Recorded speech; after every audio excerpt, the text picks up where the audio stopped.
suutuma suuta Hacaaluu Hundeessaa ajjeesisee Jawaar fi Baqqalaa Garbaa hiisisee aangoomee daragiyaa tana ga'e.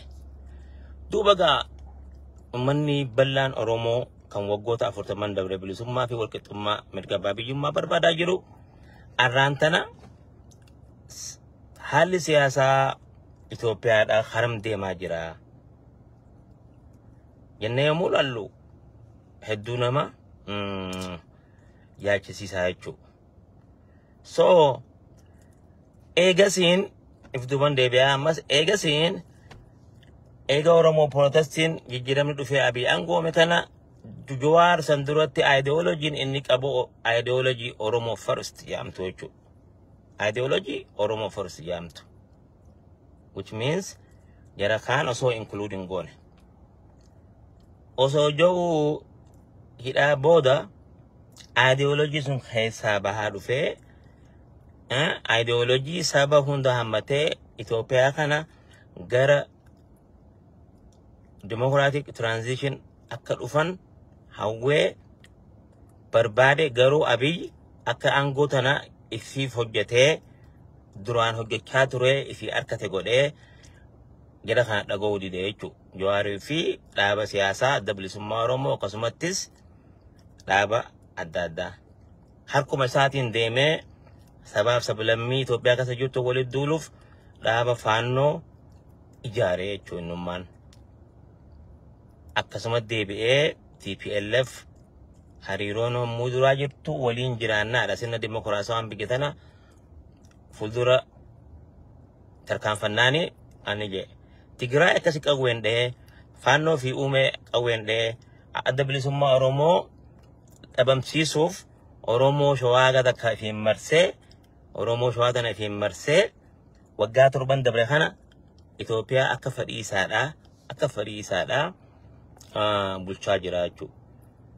Duuba gaa lola kutaalee Itoophiyaa keessa deemaa jiru kutaa Amaaraa, kutaa Oromiyaa, kutaa Somaalee, kutaa Tigraay keessa deemaa jiru kana fi haala jireenyaa kan qaalawee jiru kana namni maaliif hubachuu dadhabee? Tanaafi guyyaa kaleessaa mariin dhaabbotiin adda addaa kan kabajamoon obbo Jawaarii fi Abdiifaa fi warri Sibaan Naggaa kan hundi keessa jiran nagayni haa dhufu, salaam himxa, humnaan nun bulchinii, warri nuti filanne haa nu bulchuudha.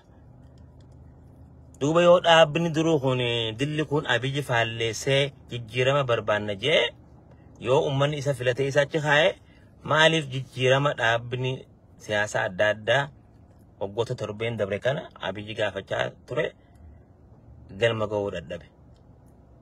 Maaliif galma ga'uu dadhabe? Itti aansuudhaan Abiy akka biyya guddootti misoomaa fi badhaadhinaa fi Finfinnee ijaaruun daandii tolchuun fooqilee tana waan itti godhuudhaan ummata addunyaa sobuuf fedha. Akkuma sobee Nobel Peace Prize mo'e sanitti kuni jijjiirama siyaasaa ta'uu hin danda'u. Gaamoon Finfinnee keessa heddummaatteef jijjiiramni siyaasaa Itoophiyaan guddattee jijjiiramni siyaasaa dhufe jechuu hin dandeenyu. Yeroo ammaa Itoophiyaa keessatti biyya hattuu fi organized tax biyya bulchaa jiru jechuudha. Namni jiruun itti qaalootee namni bobbo'ee galuu hin danda'u. Qotee bulaan akka fedhii isaadhaa qotatee osoo gibirri itti ol hin kaasin akka fedhii isaa deemee gurguratee jiraachuu hin danda'u. Mootummaan sanumarraa dhufee taaksii kafalaadhaa, health insurance isinii goonaa jee uummata dirqisiisee maallaqa irraa guuraa jira jechuudha. Uummata ifiifuu gugetti hoggusa hin nyaanne, uummata ifiifuu akka fedhii isaadhaa bobbo'ee hin galle, uummata kana jijjiiramni dhufee dirqiidhaan yaada lafaalleessu osoo hin qabaanne jiraadhaa jechaa jira. Abbootii amantaatii fi abbootii gadaa hammatee uummata dhuunfaa ifiitiif jecha mootummaa nagayaa qaba. Mootummaa keenya tuqinaa jee uummata dhuunfaa ifiitiif Abiyyi faarsoo ifiilatti hiriirsee biyyaan deemaa jira jechuudha. Kuni akkuma sirna dabretti mootummaan humna abbaa irreetiin biyya bulchuu fedhu biyyi sun nagaa fi tasgabbiidhaan economically stability argachuuf hin taatu. Economically karaa feeteenu so akmas akkuma bara durii sabni tokko olaantummaadhaan Itoophiyaa kana bulchuu qaba. Sabni Amaaraa bulchuu qaba yookaan Oromoon bulchuu qabdi yookaan Tigreen bulchuu qabdi jee dhaaba adda addaadhaa kan dhaaddatuu fi uummata ilaalcha addaa siyaasaa Itoophiyaa kanaaf qabu baay'achaa dhufe waggoota torban dabre kana. Duuba yoo walqixxummaan sirna dimokiraasawaa ta'een Itoophiyaa keessatti mootummaa ce'umsaa fiduu hin dandeenye. Yoo dhaabni afaan qawweetiin mormus qabsaawee bilisummaa barbaadu san galma ga'uu dadhabe.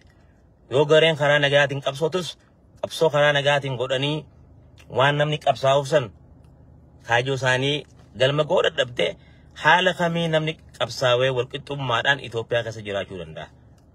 Maaliif hojjettan yeroo ammaadhaa akka bara durii sabni tokko amantaan tokko bulchuu qabaa.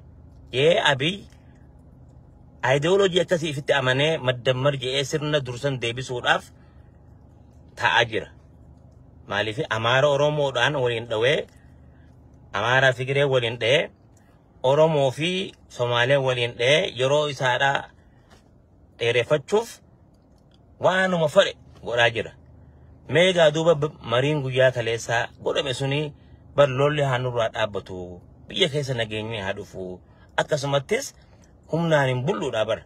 Marii afeerraan inni irratti afeerrame san didee akkasumattis sagalee uummata fi dhaaba adda addaa kan dhaaba bakka bu'ee sagalee uummata Itoophiyaatiif ta'uuf dhufe ukkaamsuudhaan miidiyaalee adda addaadhaa cufsiisee baaragee hirriba dhabaa jira jechuudha. So'otanaafuu namootni gariin akka dhuunfatti Jawaar Mohaammed faannoo ta'ee Jawaar Mohaammed akkas ta'ee Jawaar Mohaammed gantuudha jettanii yaada nagayaa kan Itoophiyaa keessatti nagaa uummata hundaafuu uumuu danda'u kana dura dhaabbachaa jiranii jechuudha. So hayyee for example Jawaar Mohaammed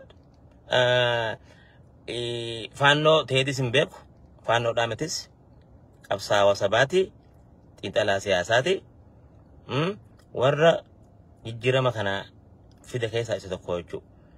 Yoo yaada qabsoo nagayaa saba hundaafuu Itoophiyaa taatu Itoophiyaa walaba saba hundaaf taatee sabaaf sablammii hunda hammatee nagayaan jiraanna jettee asiin bee yoo faalleessine yoo dhaabadda bilisummaa Oromoo ka Oromiyaa naaf haxxootu Oromiyaa bittinneessine Itoophiyaa bittinneessine Oromiyaa walaba barbaanna jettanii qabsaa'us dura dhaabbattan yoo faannoon lakki diina Oromooti dhugaa diina Oromooti faannoon Tigreen diina Oromooti kaleessa uummata keenya fixaa turan cunqursaa turan arras deebi'anii saba keenya Oromoo cunqursanii miti gaafiin jirtu karaa kamiin Itoophiyaa keessatti biyya uummanni miliyoona 135,440 gahaa jiru kana karaa kamiin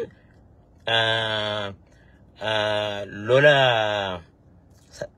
civil warii akka hin uumamne of qabnee jijjiirama siyaasaadhaa kan dhugaa sanitti tarkaanfannaadha mariin tun. Silaa danda'ame addi bilisummaa Oromoodhaa kophaa isatti lolee Oromiyaa waloomsuu danda'e bara 91 fi eegasiis carraa yeroo revolution Oromoo protestanitti jijjiirama fiduu danda'u ture. Garuu ni hin danda'amne yoo saba Oromoo qofaaf hin qabsaawee aangooma jee humnaan yoo bulchu taate Itoophiyaa hammatee humnaan bulchee yommuu carraan isaa dhumatte akkuma mootummaa dabree mootummaa TPLF fi mootummaa Dargii Haayile Sillaaseetti cabaa jechuudha. So jijjiirama namni hawwu kana jijjiirama warri akka aktivisti Jawaar Mohaammed hawwaa jiru kana dhaabni siyaasaa adda addaa hawwaa jiru kana maaliif Oromoon faalleessiti? Uummanni keenya dhumaa jira. Waggoota 30 kana dabre kana Oromoon dhumaa jirti. Egaa biyya aangoo dhufes nageenyi argameen beeku Itoophiyaa keessa. So dhumaatiin nurraan dhaabbatiin nagaan jiraachuun barbaannu biyya kuma fedhetti humnaan nu cafaqee nu jeesee yoo nuti isa faallesinillee nu haa bulchuu warra joo heddummaata. Jijjiiramni hin dhufinidha. Jaalatanii jibbitanii akkuma mootummaa dur Itoophiyaa bulchaa turetti yeroo ammaadhaa ideoloojii tokkoon Itoophiyaa ladalaalam tunuru akka uummanni joosan abbaan fedhe afaan qawweetiinis ta'ee karaa biraatiin dhufee saba Oromoodhaa akka bulchuu hin dandeenye kun hundaafuu ifa. Sabni Oromoo biyya Itoophiyaa saniif lafee guutuu duddaate jechuudha. Oromoodha kan hangaarraa Itoophiyaa sanitti wareegama qaalii kaffalee maqaa Itoophiyaa sanii fi maqaa Oromoodhaa asiin ga'e. Duuba jijjiirama siyaasaa yoon barbaanne uummanni Oromoodhaa jijjiirama akkam barbaada. Jijjiirama akkam barbaada. Gaafiin mirga abbaa biyyummaa Oromoof hin deebine. Afaan Oromoo afaan hojii federaalaa haa ta'u waggaa hin deebine. Abiyyi suuta Oromoodhaaf dalaguu jira yeroo kannii fi maaliif jajjartanii warra joo jira.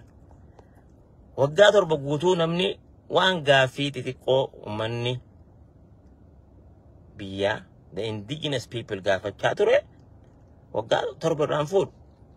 Isuma kan faannoo ijaares isuma kan faannoo nama humna irra horannaan kana sabaaf sablammiidhaan wal afaan buusee biyya jeeqaa jiru. Maaliif faannoo kan uume Abiy faannoon waggaa 27 zabana TPLF san hin jirtu. Kun dhugaadha. So haala siyaasaa amma deemaa jiru kana namni bilchinaan yoo laalle namuu haruma keenya kana qabsoona lakki Jawaar qabsoo teenya ganee Amaara nurratti angoomsuu deemaa warra joo jira. Warra sammuun siyaasaa isaaniidhaa isaa hedduu dhiphoodha.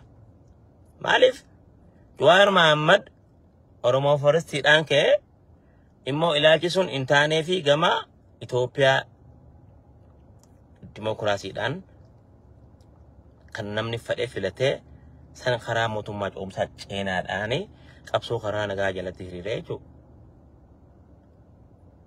Suubagaa kun namni Oromoo mee kan siyaasaanii beena jiru yeroo ammaadhaa taa'ee yeroo ammatti kan Oromoon deebitee hortee Minilikii faannoof gabroomtu isiniif fakkaata.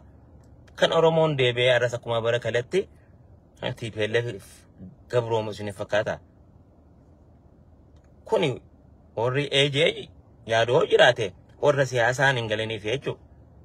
Duris ta'e ammas Oromoon sirna abbaa irreetiin akka Oromoon cabdu kan godhe Oromootti dammeessee Oromootti duulchisee Oromootti diina godheeti malee sabni aangoorra ture dhuunfaa isaatiin Oromoo bulchee hin beeku bulchuufillee hin taa'u. Duuba gaa jijjiiramaa namni marii eegale kun Itoophiyaadhaaf fi saba Oromootiif akkasumatti saba Itoophiyaa keessa jiru hundaafuu furmaata fida jeetii yaadaa jechuun hariiroo namni waliin marii godhee biyyattii san seef godhuudhaaf akka Somaaliyaa biitu san Somaliland Somaaliyaa kaanii akka buqqaane akka uummanni fi wayitiin duune godhuudhaaf sirna dimokiraatawaa ta'een kan uummanni filateen fuuldura cawuu danda'u qabna. Maaliif uummanni keenya nagaa harkachuu qaba. Infleeshinni ka'ee ikoonoomii nama akkatti jireenyi qaalawee namni beelarra gaagaamu jiru kuni maalirraa ka'uu danda'e? Abiy Finfinnee qofa jaaree dhagaama uummata biratti harkadhee haa aangoomuudha. Mootummaa naannoo Oromiyaattis ati Oromiyaa keessatti waan fedhe godhi anis akka federaalaatti waan hin fedhen godha. Warra nu dura dhaabbatu immoo shororkeessituudha. Warra farra nagaa hin barbaanne jedhee hidhuun ajjeesisuun yeroo dheereffatee sirna Itoophiyummaa san aangoorra deebisuu fedhaa jechuudha. Kun hin ta'u. Namni takka sobamaa lama sobamaa sadaffaa hin sobamoo jechuudha. Kanaafuu sirni mariin kalee godhame sun ummata keenyaaf Itoophiyaadhaaf hoopii guddaa fida jeetiin abdadhaa jechuun. Ilmaan namaa dhumaatiin ilma namaa yoo hin olle yoo walabummaan Oromiyaadhaa kaayyoon galma ga'uu didde reformu gootee kaayyoo isa ganamaa san reformu gootee gaafii Oromoon gaafachaa ture san suuta harkachuu ni dandeenya. Immoo saniin duratti nageenyi jiraachuu qaba. Itoophiyaa keessa namni nagaan bobba'ee garuu danda'u qaba. Namni siyaasaan duratti, biyya misoomsuun duratti, badhaadhinaan duratti wabiin jireenyaa mootummaan tokko wabii jireenyaadhaa ummataaf raggaasisuudha. Yeroo ammaa Itoophiyaa kamtu hattuudha, kamtu kaadiree Abiyyi, kamtu haanii addaa'uun beetu. Faannoon koobaa hidhatee afaan qawweetiin nama saamaa jira. Abiyyi fi kaadireen isaadhaa kophaa nama saaman. Humnaan bultoonni ganda keessaa qawwee hidhatee kophaa nama saama. Hiyyeessi hiyyummaan itti jabaataa jirti jechuudha. Nothing change. Mootummaa biyya gurguree, Finfinnee gurguree afaan qawweetiin qawwee bitachaa Tigraay irratti lola labsuu fedhu. Wallaggaa Oromoo irratti lola labsuu fedhu. Asmaraa hojii lola labsuu fedhu. Mootummaa sammuun nagaa qabdu jettanii yaaddanii. Abiy Magdal mashannafnoo jee afaan Amaaraatiin kitaaba idaamuudha gaafa barreessu san Magdal mashannafnoo jee onnee ummata Itoophiyaa hunda seenee arra deebi'ee kan ajjeesaa jiru isuma jechuudha. Kan afaan qawweetiin nama bulchaa jiru isuma. Haa ta'u garuu Oromoon dirri takka faarsee bulaan hundi feetu dhaaba adda bilisummaa Oromoo deeggare, feetu dhaaba Kaafaa deeggare, feetu Ifloo deeggare, feetu kallacha walabummaa Oromiyaa deeggare, dhaabuma feetee deeggare. Yoo bilisummaan Oromoon barbaaddu baaleen ta'e booleen ta'e uummanni Oromoodhaa bilisummaa san mirga abbaa biyyummaa san argatee nagayaa argatee jiraachuu danda'e. Wannummaan namni karaa kiyya malee hin danda'amu jee itti wal faalleessee, itti wal xureessee, itti afaan qawweetiin bosona goluuf maaliif? Waraanni irra jallamoo jalatti hiriira kun bari warra irra guddaa eegaa Abiy aangoome itti dabalamee bara. Barataan Oromoo barachaa jiran amma yeroo ammatti. Namni barataan Oromoo barachaa jiran. Ijoollee xixiqqoo waggaa 15 waggaa 16 under ageedha. Waraanatti baatii takkaa lama leenjisee Abiy bobbaasaa jira. So kuni fuuldura Oromootiifis ta'e fuuldura siyaasaa naannoo Afrikaa East Afrikaatiif gaaga'ama guddaadha. Ikoonomiin Itoophiyaa akkatti kuftee hunnoo qilee seentee sabaaf sablammiin hundi afaan qawweetiin wal barbaadaa mee nagaya kamiitu dhufuu ta'a duuba. Haala kamiin inni bakka qalbii takkaan Finfinnee keessa koriidara tolchee, paarkii tolchee, karaa saakilaa jira. Karaa saakilaa, karaa miilaa nama kamtu waggoodhame. Eessa waggoota? Guddinni biyya takkaa kan ilaalamuun yommuu namni firiilii bobba'ee, firiilii haasa'ee, firiilii dhaaba fedhe deeggare. Malee Finfinnee qofa tolchee bareechitee Finfinnee Duubaa si fakkeesseef Itoophiyaan guddate hin jaamtu. Oromoo naannoo Finfinneetti heddummaatee afaan Oromoo haasa'uuteef jijjiiramni qabsoodhaa qeeroon kuma meeqatti dhabne sun jijjiiramni dhufee hin jaamu. Duris naannoo Finfinneetti kan dalagachuu nu kute siistama yeroo san jiruutu ilmaan Oromoo naannoo sanatti akka dalaganne akka Oromoo naannoo san hin galle goosise malee biyya abbaa keenya irratti dalagachuu eenyuun nu kute. Oromiyaa ta'e Itoophiyaan guutuun Oromoodha. Biyya Oromoo irratti biyya tiyyeetti eenyu dalagachuu su kutaa jechuudha. Kana namni ballisee yaaduu qaba. Abadan osoon ani jiru Jawaar faannoo hojii deebi'ee ummata kiyya hin gabroomsu. Mee akka isin yaaddanitti Jawaar faannoodhaaf qabsaa'eeti Abiy Ahmad ilma Oromoo ilma Abbaa Gadaa aangorraa buusaa jechuudha. Faannoon maal taatee waan maal taateef. Immoo isin immoo kana jettan yoo dirqiidhaan kan bulchina Oromoo qofaatu nu bulcheettan faannoon sunis akkuma arraan tana hidhate kanatti afaan hidhannootiin jabaatee biyya san shororkeessaa jechuudha. Akkuma Tigreen hidhattee Itoophiyaa dur bulchaatu ta'e tigraanis hidhattee ammas deebi'ee bulchuudhaaf karoorfattee jechuudha. Duuba yoo namni riifoormii tokko fidee jijjiirama tokko uummatee Itoophiyaa keessa nageenya haanuu bu'u. Nuti hafilanne haanuu bulchuu. Yoo ta'e yaada irra jaalatamaa fi yaada uummata keenyaaf illee nagaa hannu. Gee namni abdata malee abadan. Dirqama. Faannoos ta'e TPLF, Ogaadenis ta'e Somaalee, Affaaris ta'e Adaree hunda akka sabatti Itoophiyaa keessatti yoo hammattee sirna dimokiraasawaa tokko constitutional change fiddee bakka buustee biyya san hogganuu hin dandeenye fuuldurri biyyaadhaa jeequmsaa fi Itoophiyaatun bakka 5-6-7tti adda ta'uu taate jechuudha. Kana uummanni westerniitis sin ayyamu. Nuti yeroo ammaa kan barbaannu jijjiirama fooqiitii fi jijjiirama karaa saakilaatii fi karaa paarkii osoo hin taane jijjiirama siyaasaa dhugaa. Transitional reform kan dhugaadhaan korojoodhaan namni baafatee ID'dhaan tuqee achi kaayatee filate akka biyya san hin bulchu malee filannoo jee Abiy Jawaar faa hiisisee eenyuutu isaa wajjin dorgomee gaafas mo'uu danda'e ammas deebi'ee eenyu wajjin dorgomeeti ni mo'aa jee abdata. Maaliif faarsee bulaa akka isaadhaa warra anfitte warra siyaasaa keessatti anfitte walii qabatee biyya san humnaan bulchuun gonkumaan in ta'uuf illee ta'u. Maaliif hojjetan addi bilisummaa Oromoo yeroo ammaadhaa dhaabaa hidhannoo guddaa qabu. Faannoon yeroo ammaa dhaabaa hidhannoo guddaa qabdu. TPLF yeroo ammaa warra hidhannoo qabu. Warra hidhannoo qabu dhiyootaan waan happentti agartanii jettan dhaabaa hidhannoo qabu jechuudha. So sabni kun sadeen walitti yookaan xiqqeessine warra uummata miliyoona 80-90 ta'u jechuudha. 130 irraa 140 irraa. Duuba biyya hiifuu qarree gubbaa jirtu kana dhiibneeti waliin hallayyaa neenee ummata Oromootii fi ummata hunda saba hunda hallayyaa neenee namuu ganda danda'e bulchee ganda keessaa hawaasaa musuumnaan bulchaadha immoo mootummaa coomsaa kan dhugaasan qabannee Abiy aangoo irraa darbinee jijjiirama finnaadha.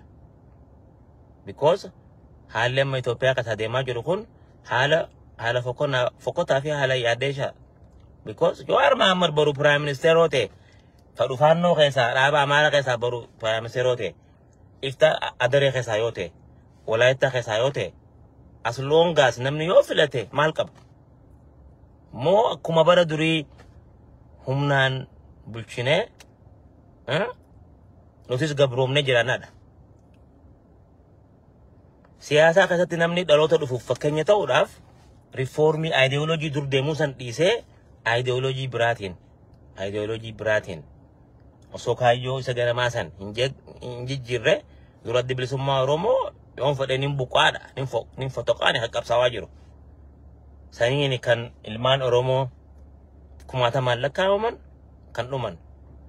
Immoo dhaabni sabni guddaan tokko biyya wirtuu lafee duudaa ta'ee saba xixiqqaa ta'e irraa buqqa'uun ni ulfaata. Siyaasaa keessatti yoo Tigreen irra buqqaate irra laafataa jechuudha Oromoon buqqa'urra. Duuba siyaasaa tana jijjiirama amma jirri kalee marii godhee kana yaada gaarii moo lakki yaada faalleessedha. Abbichuu keenya ilma abbaa gadaatu aangorra jira nuti nuu taate jedhee warri karaa siyaasaa biraa ofu godhe duraanuu siyaasaan teetii miti jechuudha. Maaliif ati tapha ganda keessaatu taphattee hin qufne tapha siyaasaa taphachuudhaaf. Jaalattanii jibbitanii riifoormiin dhugaa ni dhufa. Itoophiyaan saba hunda hammattee sabni Oromoodhaa ni angooma. Kan akka amma abbichuun sobamee afaan sobaatiin angoomee Oromoo aangorra jira osoo hin taane gaafii mirga abbaa biyyummaa Oromoof deebi'ee Oromoon saba hunda hammatee dimokiraasii dhugaatiin sirna abbaa gadaatiin waggaa 8 jaalatanii osoo hin taane dirqamaan nu waliin buluu ta'anii jechuudha. Dimokiraasiin dhugaa sun jijjiiramni dhugaa sun dhufuu qabu. Ammaan tana abbootii amantaa abbootii gadaa meeqaatu osoo hin fedhinnaa isaatii alatti Abiyyi kana deeggaraa jira. because the moza bahafi wa V8 ofa akka fadhii isaadhaa hoteela gurguddaa kana seenee nyaatee dhugee bashannanaa jechuudha hundinuu. So yoo fooniif qabsoote asii waa isinii busnee isinii ergina foonni nyaatanii immoo jijjiiramni dhugaa Itoophiyaa keessatti dirqama dhufuun akka dhufuus abdiin qabaa jechuudha. Maaliif namni jiruu dadhabe jiruun nama qaala'e jiruun ammoo nama qaaloote haati har'aan tana sheekha jettee edu kanaatu boru bancaa qabatee hataa jechuudha humnaan bulaa jechuudha. So geema akka bara durii karaa cufnee akkas goonee hundi qeeroon gaafa Jawaaree waliin qabsaawaa turte har'a badhaadhinaa hojii jiranii jechuudha. Maaliif badhaadhinni sobee karaa misoomaa deemaa jeeniin misooma sobaa kanaan qeeroo san hunda ibeetta haysa jira garuu jirama takka hin jiru. Nothing change Itoophiyaa keessa yoo waan foqiin ta'iniin. Tanaafu yaada kalee deemaa jiru kuni Oromoofis gaarii, Amaaraafis gaarii, Tigreefis gaarii kan biraan jira. Namni wal danda'ee Itoophiyaa san keessatti jiraachuun dirqamaa si godha boru. Akka ammaan tana Abiyyi deemaa jiru kanaan yookaan saba hundaa wal galaafata kan humna qabu waan gorrabaa yookaan immoo sabni hundi harka wal qabatee dimokiraasii dhugaa sanitti cahaa jechuudha. Dimokiraasii dhugaa sanitti cehee filannoodhaan namuu filamame malee taa'ee ammaan tana Itoophiyaa keessa waan akkanaatu godhamaa hundi akkana goone akkas goone kun hiyyaa kun filima hindiiti. Kanaafuu mee yaada kana warri yaada gaarii jettan warri qeeqxanis yoo jiraatan yaada keessan tokko lama ni fudhaa jechuudha namarraa yookaan komantiinis ta'e maaliif yeroo ammaadhaa Faarsee bulaan beeta jijjiiraman fadhu. Faarsee bulaan jijjiiraman fadhu maaliif yommuu faarsee bulu waan itti gadhiifamuu jira. Dachii qullaa kaaree meetira 250 kannanii daasee wakka kanumaan qabsoo saba keenyaa ganaa jechuudha. So jijjiirama kuni nageenya haa dhufu humnaan hin bulluun kun waan dhugaati waan sirriiti. Aye lakkii kunnuuf hin ta'uu warri jettan kunnuuf hin ta'uu warri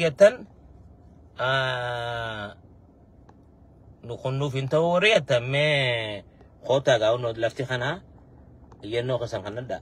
Why is not let me approve? Sigala maaliif yoo silaa danda'ame mee deebii ergime yoo silaa danda'ame asuu jeequ takka noo obsime yaada. Unable to send ya nasitti ergame koy unable to send let me send ask Munir to join you on video. Yeah, I did. Sitti ergiga malif didan beko. Let's see again. Munir oh sime sila dandame addi bilisummaa Oromoodha kam zaman dura bilisa nu baasaa jechuudha. Because qabsoo inni sitti ergatin jira request sene sila dandame addi bilisummaa Oromoodha kam zaman dura Oromummaa Oromoodha asiin Oromoo bilisomsee sila raantana nuti dagaara Oromiyaa joo qabna Oromiyaa biyya jaamtu qabna jechuudha. Garuu is impossible. Jilbumatti ideology saba adda addaadha. Wanta godhanii deemuun biyyaafillee gaarii miti. Muni sitti ergatin jira. Hin danda'amne. Oromoon hirribaa ka'ee guyyannu siyaasaanis bilchaatu qaba. Ani amma dur warra dhaaba adda bilisummaa Oromoo fedhee Oromiyaa tana bakka fedheetti haa adda qoodee akka fedhee gingilchuutti nama amanuu ture jechuudha.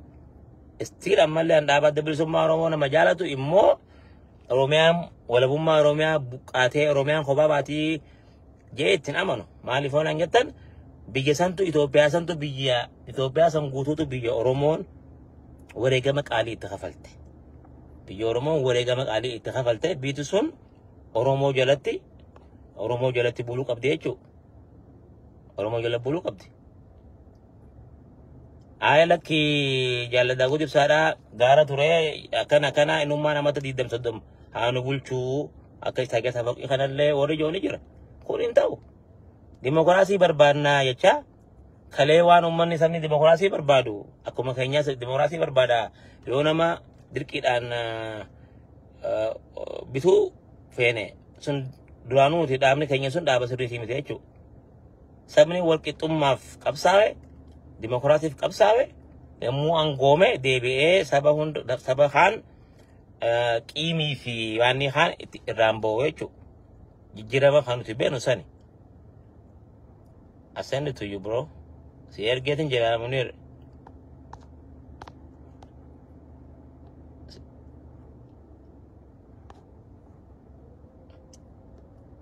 So Abiy jijjiirama guddaa dhufe uummata keenya uummata Oromoo jedhee faarsee deebi'ee booddeen isaadhaa bari mangustuma haala maaramte jechuudha. Munir ergadhume deemee jiraarsi bira ati accept godhigaa. Invitation asitti ergeetin jira baran ati approve godhi. Abiy afaan damma saniin lammaa hunda nyaate jechuudha. So either Oromootu bilchaatina siyaasaa hin qabne yookaan Abiyyiitu fi bilchiginnaatu nu sobee jechuudha. Yala namni ani obboleessa keeti jedhee aangoo tana naa dabarsi jedhee dabarseef akkamitti nama ani obboleessa kiyya jedhu nyaata. Abiy duraanuu nama sammuun fayyaa hin qabne nama kiniinaan jiraatu. So namni kiniinaan jiraatu akkamitti biyyaan deemuu danda'a?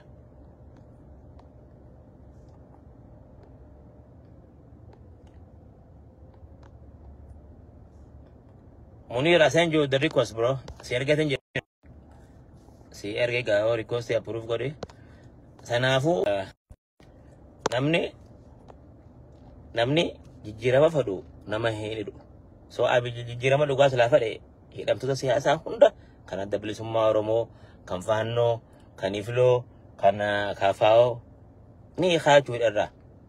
Deebi'ee Taayyee Danda'a amma silaa kaleessa guyyaa kaleessa marii san gubbatti nama argamu jechuudha. Taayyee Danda'a ejjennoo waan qabuuf jecha Taayyee Danda'aadha osoo dhufee nan qaanyeessine jedhee mana hidhatti ol deebisee jechuudha. Silaa danda'e inni warra kalee marii godhe kana hunda warra marii kalee godhe sana hunda hidhatti guuree akkuma bira sanitti bira taa'a jechuudha. No, it's not gonna work. It's not gonna work. Abiy Ahmed mentally unfit Ethiopia rangoruuf because inni amma gammachuu keessa if wallaalee jira. Haati isaadhaa mootii taate waan gate jecha mootii Itoophiyaa ta'ee uummata Oromoo fi uummata kaan agarsiisuudha. Saba kaan waliin dhaawaa. Mootummaan kalee xayyaara kaasee uummata Wallaggaadhaa akkasitti xayyaaraan tume. Mootummaan kalee xayyaara kaasee uummata Tigraay tume. Mootummaan kaasee kalee uummata Amaaraa tume. Mootummaa akkami? Mootummaa nagaa barbaadu? Mootummaa nagaa barbaadu miti. Ani siyaasaadhaan Faannoo ta'ee TPLF in jaalladhu. Immoo uummata kana uummanni kun Itoophiyaa san keessa Oromiyaa keessa uummanni Amaaraa miliyoona 20 olii jira. Miliyoona 15 minimum yoo kam xiqqaatte waa. TPLF yeroo Amaaraa yoo xiqqeessine lakkoofsa isaanii miliyoona 10 ta'an Itoophiyaa keessa. So Amaarri close to 35 million people ni ta'an. So uummata miliyoona 35 afaan qawweetiin wal bulchinaa. Isaanis afaan qawweetiin hunda bulchina jedhee yoo yaadan taate dhumaatii ilma namaa malee hiyyummaas deemtu malee jijjiiramni siyaasaadhaa gaanfa Afrikaa keessatti dhufuuf hin ta'u. Abiy jaalatamaa argachuuf akka mootummaa Ruwaandatti akka Kigaameetti ganda keessa deddeema.